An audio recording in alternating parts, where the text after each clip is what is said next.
बिस्मिल्लाहिर्रहमानिर्रहीम अस्सलामु अलैकुम वरहमतुल्लाहि वबरकातुहू। खैरियत से हैं। जैसा कि आपके इल्म में है कि हम पार्ट ऑफ स्पीच को लेकर चल रहे हैं। लास्ट क्लासेस के अंदर हमने नाउन को डिटेल में डिस्कस किया था। उसकी हमारी 3 क्लासेस थी और आज हम प्रोनाउन शुरू कर रहे हैं। प्रोनाउन की सबसे पहले हम डेफिनेशन देख लेते हैं कि pronoun are small words. Pronoun जो है वो छोटे छोटे हुरूफ हैं विच आर यूज्ड, जो के इस्तेमाल होते हैं इंस्टीड ऑफ नाउन। ये इंस्टेड का लफ्ज जो है ये इसके माने होते हैं कि किसी चीज को उस जगह से हटाया जाए और वो जगह खाली हो जाएगी, उस जगह पे किसी और चीज को वहां पर रख दिया जाए। जैसे क्लासरूम के अंदर किसी बच्चे को फ्रंट सीट पे बैठा हुआ है पहले बेंच के ऊपर, उसे उठा के बैक वाले बच्चे को फ्रंट सीट के ऊपर बैठा दिया जाए। ये जो चेंजिंग है ये कहलाती है इंस्टेड ऑफ नाउन, यानी नाउन जो है वो हट जाएगा और उसकी जगह पर जो लफ्ज इस्तेमाल होगा वो प्रोनाउन कहलाएगा। For example, Izhan is a good boy. Izhan एक अच्छा लड़का है। अब यहां पर ये जो इजहान है ये हमारा नाउन है। नाउन हमने डिटेल में पढ़ा था, आपके जहन में होगा। अब यहां देखें सेकंड सेंटेंस में हमने यहां वही सेंटेंस है लेकिन यहां लफ्ज हमने इजहान नहीं इस्तेमाल किया, यहां हमने लफ्ज जो है वो ही इस्तेमाल किया लड़के के लिए। तो ये इजहान की जगह पर ये जो ही आया है ये प्रोनाउन है। He is a good boy, वो एक अच्छा लड़का है। इसको हम और अच्छे तरीके से भी समझ सकते हैं। हम आपको एक छोटी सी स्टोरी सुना। इजहान सुबह सवेरे उठता है, इजहान 5 वक्त की नमाज पढ़ता है, इजहान सुबह सवेरे स्कूल चला जाता है, इजहान अपने स्कूल के सारे टीचर्स को अच्छा लगता है। अब बार बार लफ्ज इजहान जो है ये हमारे जहन को स्ट्राइक कर रहा है। इसीलिए आपने देखा होगा कभी भी हम स्टोरी अगर पढ़ते हैं तो हमें वो लफ्ज बार बार नहीं मिलता, बार बार इजहान इजहान इजहान नहीं आ रहा होता, बल्कि उसकी जगह पर लफ्ज वो आता है कि इजहान एक अच्छा लड़का है, वो सुबह सवेरे उठता है, वो अपने काम सारे करता है, वो सुबह सवेरे स्कूल चला जाता है, वो पाबंदी से स्कूल के काम करता है। अब इजहान की जगह पर जो ये लफ्ज वो आ रहा है ये इसका प्रोनाउन है। वो उर्दू में कहते हैं, इंग्लिश में लड़के के लिए ही का लफ्ज इस्तेमाल होता है, जैसे कि हमने फॉर एग्जांपल में अपने शो करके आपको बता दिया था। अच्छा, प्रोनाउन को समझने के लिए प्रोनाउन को हमने 3 ग्रुप्स में डिवाइड किया है। पहला हमारा फर्स्ट पर्सन है, दूसरा सेकंड पर्सन है, तीसरा थर्ड पर्सन है। फर्स्ट पर्सन जो है वो आई भी हो सकता है और वी भी। फर्स्ट पर्सन वो प्रोनाउन होते हैं कि जो बोल रहे होते हैं। जैसे इस वक्त मैं आपसे मुखातिब हूं तो मैं फर्स्ट पर्सन हूं, आप मुझे सुन रहे हैं तो आप सेकंड पर्सन होंगे। अगर आप बोलेंगे तो आप फर्स्ट पर्सन हो जाएंगे, मैं सुनूंगा तो मैं सेकंड पर्सन हो जाऊंगा। तो फर्स्ट पर्सन जो है वो सिंगुलर भी हो सकता है यानी आई, और फर्स्ट पर्सन प्लूरल भी यानी वी, यानी मैं हूं, मेरे साथ अगर कोई और भी साथ में खड़ा हो जाए और हम आपसे कुछ बात करें या कुछ समझाएं आपको तो हम हो जाएंगे। तो याद रख लीजिए कि फर्स्ट पर्सन आई भी होता है और वी भी, और सेकंड पर्सन यू है यानी वो जो सुन रहा है, फर्स्ट पर्सन की बात जो सुनेगा वो सेकंड पर्सन यू कहलाएगा। अच्छा, अब ये फर्स्ट पर्सन और ये सेकंड पर्सन जब ये बात कर रहे होते हैं ऐसे लोगों के बारे में जो उस वक्त वहां मौजूद नहीं होते हैं, वो कहलाते हैं थर्ड पर्सन। वो एक लड़का भी हो सकता है, वो एक लड़की भी हो सकती है, वो कोई चीज भी हो सकती है, और वो एक से ज्यादा तादाद में हो सकते हैं। 2-3 लड़कियां भी हो सकती हैं, कुछ लड़के कुछ लड़कियां भी हो सकती हैं। तो प्लूरल्स के लिए, एक से ज्यादा तादाद के लिए, वो जो यहां मौजूद नहीं होंगे इन दोनों की गुफ्तगू के दौरान वो थर्ड पर्सन कहलाएंगे। मिसाल के तौर पर अगर क्लास में टीचर ये कहता है कि इजहान आज स्कूल नहीं आया, नहीं सर वो स्कूल नहीं आया, वो स्कूल नहीं आया, वो यानी ही। और क्या अरवा आज स्कूल नहीं आई, नहीं सर अरवा भी आज स्कूल नहीं आई है, उसकी बहन भी आज स्कूल नहीं आई है। अच्छा असलम, आपकी इंग्लिश की कॉपी कहाँ है? सर मेरी इंग्लिश की कॉपी इजहान लेकर चला गया, तो स्कूल में आज इंग्लिश की कॉपी भी नहीं आई। अच्छा, और ये जवाद और अरसलान कहाँ है? सर ये आज दोनों नहीं आए, दोनों ने छुट्टी की है। तो अब वो दो भी नहीं आए यानी एक से ज्यादा तादाद में, और दूसरे बच्चे भी नहीं आए तो वो भी स्कूल नहीं आए यानी दे।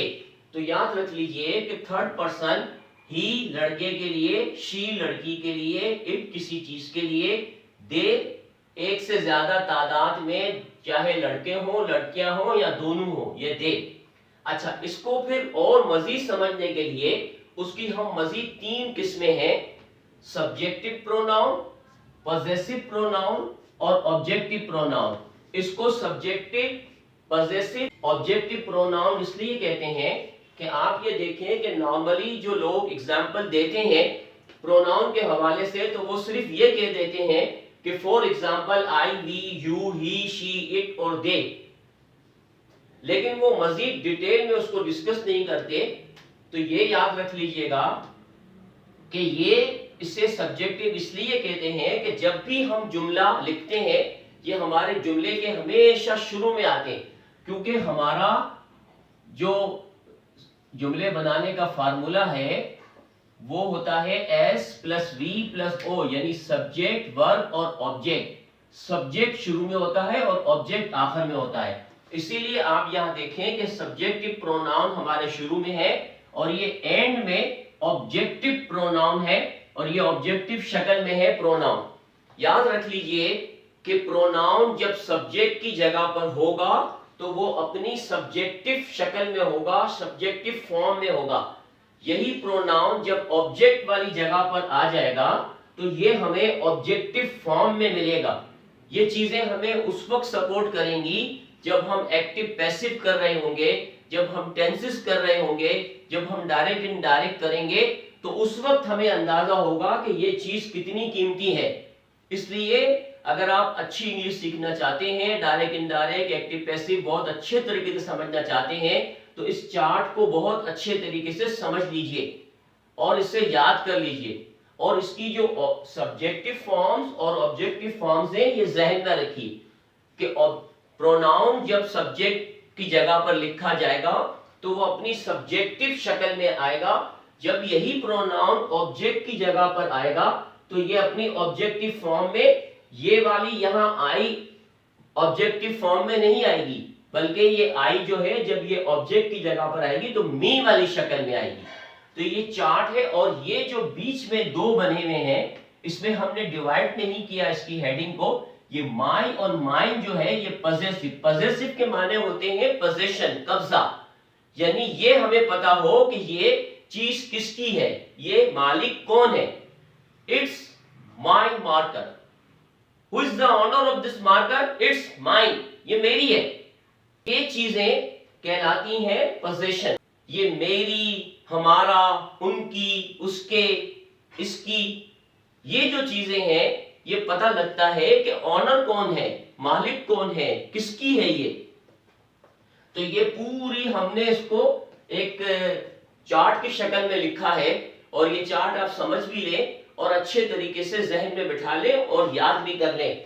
देखिए फर्स्ट पर्सन का आई है, आई का चार्ट है I, my, mine and me, we, our, ours, us.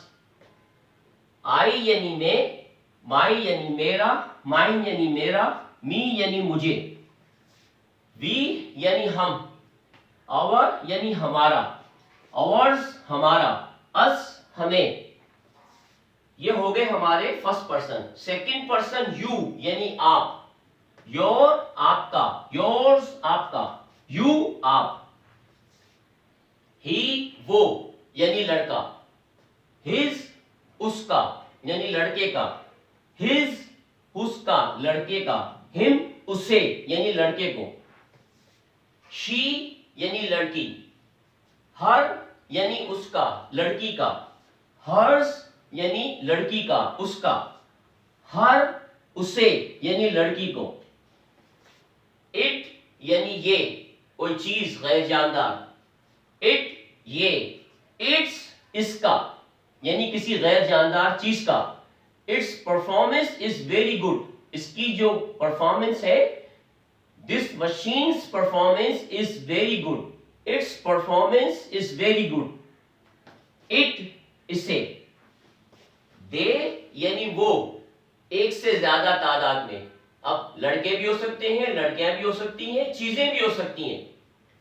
Dear यानी उनके। अच्छा, इसमें एक खास ख्याल रखिएगा कि ये जो लफ्ज है डियर यानी उनके, एक से ज्यादा तादाद के लिए, इसकी स्पेलिंग है DTHEIR।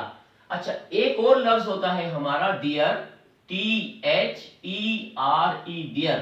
अक्सर बच्चे ये गलती करते हैं कि स्पेलिंग में इस डियर की जगह पर ये वाली स्पेलिंग यूज करते हैं। तो याद रख लीजिए कि ये जो डियर है ये हियर का अपोजिट है। हियर यानी यहां, डियर यानी वहां, यहां और वहां, हियर एंड देयर। और ये जो डियर है THEIR वाला डियर, इसके माने हैं ये दे यानी वो, डियर यानी उनका, एक से ज्यादा तादाद के लोगों का, एक से ज्यादा तादाद की चीजों का। डियर्स उनका, देम उन्हें, एक से ज्यादा लोगों को। तो याद कर ले, आई और वी को मैंने ब्रैकेट में क्लोज किया हुआ है कि ये दोनों फर्स्ट पर्सन है। यहां हमने रेड लाइन से फर्स्ट पर्सन लिखा हुआ है। यू में कोई ब्रैकेट नहीं है, यू सिंगल है। अच्छा, यू सिंगुलर भी होता है, यू प्लूरल भी होता है। यानी अगर हम किसी एक शख्स से मुखातिब है, यू यानी आप, तो अब वो यू सिंगुलर होगा।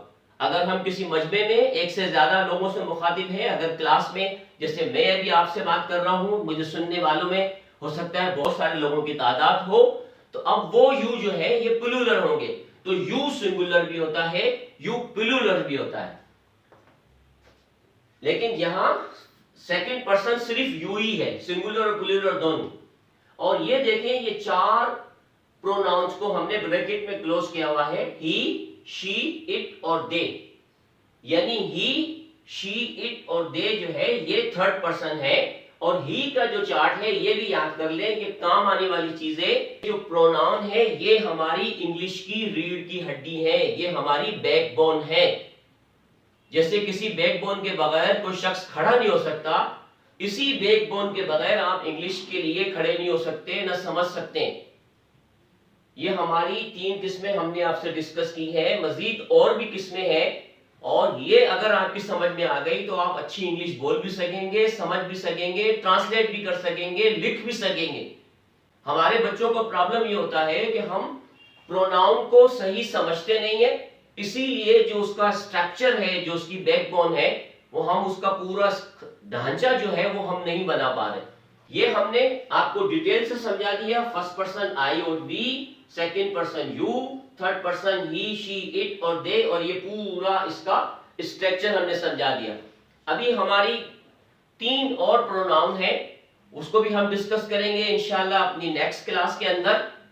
और हमारे साथ जुड़ने के लिए हमारे चैनल को सब्सक्राइब कीजिए, हमें बेल आइकॉन्स पर क्लिक कीजिए और हमें लाइक कीजिए, और अपने दोस्तों के साथ, अपने रिश्तेदारों के साथ इसे शेयर कीजिए ताकि ज्यादा से ज्यादा लोगों को उससे फायदा पहुंच सके। तो मिलते हैं इंशाल्लाह अगली क्लास में। अल्लाह हाफिज।